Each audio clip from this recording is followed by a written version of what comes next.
Okay, now let's write our own for loop. We don't have to start from scratch. We can use this as a model. So we are going to take the code that's here and we're going to adapt it. So let's open up a new editor window for our assembler. So I have copied and pasted the exact code that we had over here, and I need to make a few changes. My low value is still going to be 1, but my high value is going to be, let's do 99. It's possible I might have to change that to 100, but we'll see.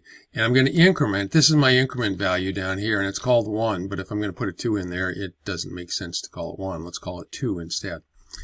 So every time through the loop now, I want to add 2 instead of 1. And I think, well, my comment's wrong here too.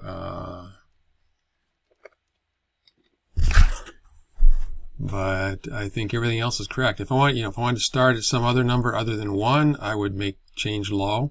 If I wanted to go to some other number other than 99, I would change high. If I wanted to have a different increment, I would change this value here. So let's give it a try. Let's file, save as, and I'm going to call this print 1 to 20. I've got put MAS on the end of it, I think. So let me see if, yeah, I got to put that MAS on the end. Now let's assemble that. And if it works, we should get, and apparently with my screen recorder going, slows everything down here. All I had to do to get this message here was to pause my screen recorder, so it did assemble successfully. Now we can go over to our CPU simulator, and we can open up print 1 to 20. I shouldn't have called it that, should I? I should have named it 1 to 99. Print odds from 1 to 99. Let's try it. We can always go back and change the name. So let's go ahead and let's run it. And let's see what we get.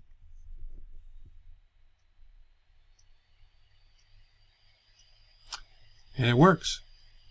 So I'm going to do a save as. It won't let me do a save as here. I need to go back to the editor and do a save as from there. So do save as. And we're going to call that print odds 1 to 99. And that was pretty straightforward. That was pretty simple. As long as we had the template here for how to set up a for loop, it was pretty easy to modify it to suit our needs. So we'll stop there, and we will continue with some more examples of high-level code in the next video.